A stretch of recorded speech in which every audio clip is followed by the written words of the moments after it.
Hi, hello, வணக்கம் நண்பா. நான் தான் உங்கள் கல்வீரன். என்னடா கல்வீரா மெக்கானிக் ஆயிட்ட அப்படின்னு பார்த்தீங்கன்னா, மெக்கானிக்கெல்லாம் ஆகல. அதாவது பார்த்தீங்கன்னா, மெக்கானிக் ஷாப்பில என்னுடைய பைக்க வந்து சர்வீஸ்க்கு விட்டிருந்தேன். அது பொங்கலுக்கு முன்னாடியே விட்டிருந்தேன். அந்த பொங்கலுக்கு முன்னாடி விட்டு போன பைக்கு பொங்கல் கழிச்சும் ரெடி ஆகல. வேற வழி இல்லாம நானே என்ன பண்ணேன்னா, 2 நாள் ஆனாலும் பரவால்ல, நம்ம போயிட்டு கூடயே இருந்து ரெடி பண்ணிட்டு வந்துரலாம் அப்படின்னுட்டு, மெக்கானிக் ஷாப்புக்கு போயிட்டு கூட இருந்து எல்லா வேலையும் செஞ்ச வீடியோவ தான் நம்ப பார்க்க போறோம். அதாவது பார்த்தீங்கன்னா, அதிகபட்சம் இதில நான் செஞ்சிருக்க மாட்டேன். மெக்கானிக் தான் செஞ்சிருப்பாரு. சும்மா சின்ன சின்ன வேலை அந்த துடைக்கிறது, ஏதோ ஒண்ணு வாங்கிட்டு வந்து குடுக்கறது, இப்படி மட்டும் நான் செஞ்சுட்டு இருந்தேன். வேற எதுவும் நான் செய்ய கிடையாது. முழுக்க முழுக்க இந்த பைக்கை சர்வீஸ் செய்தது மெக்கானிக் மட்டுமே.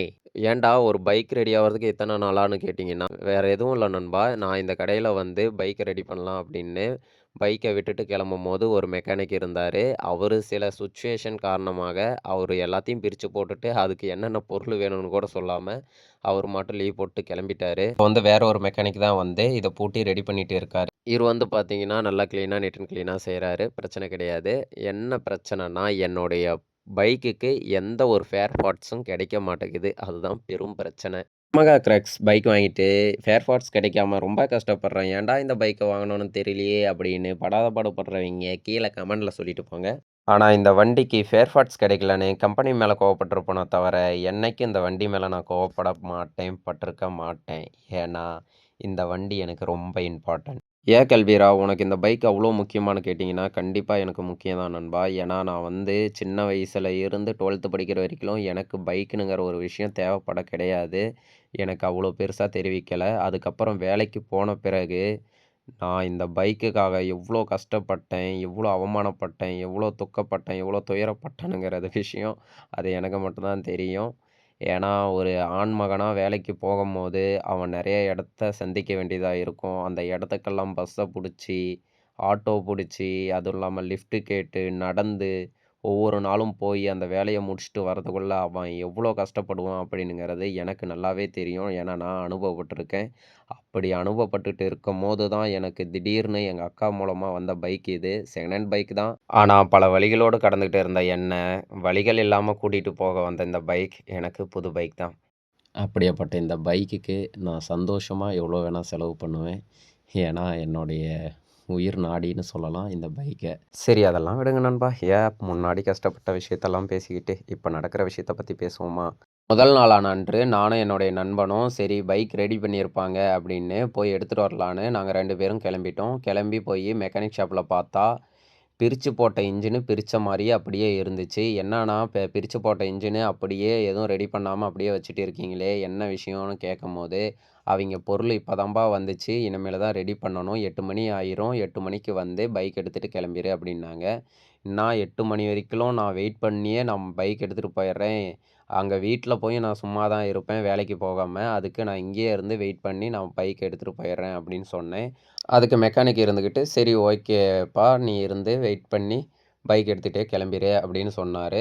சரின்னு நாங்களும் வெயிட் பண்ணி வண்டிய ரெடி பண்ணிட்டு இருந்தோம். அதுக்கப்புறமா வந்து, "ஏல கல்வீரா, உன்னுடைய பைக் ரெடி பண்ணிட்டே இருக்கட்டும். அதுக்குள்ள என்னுடைய பைக்குக்கு வந்து சீட் கவரும், டேங்க் கவரும் மாத்திட்டு வந்துரலாம்" அப்படின்னு என்னுடைய நண்பன் கூப்பிட்டான். சரி ஓகேடா, வாடா போயிட்டு வரலாம் அப்படின்னு அங்க கிளம்பிட்டோம். கிளம்புன பிறகு அங்க இன்னொருத்தர் இருந்தாரு.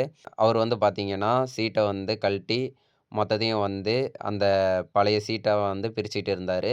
இவர் இத பிரிச்ச பிறகு இன்னொருத்தர் வந்து அத கிளீன் பண்ணி, சீட் கவர் மாட்டி, அத வந்து பின் அடிச்சு ரெடி பண்ணிட்டே இருந்தாரு. சரி நாங்க சும்மா தானே இருக்கோம், டேங்க் கவர மாத்துவோமே, அதுல இருக்கிறத பிரிப்போம் அப்படின்னுட்டு, போயிட்டு டேங்க் கவர வந்து கழட்டிட்டு இருந்தோம்.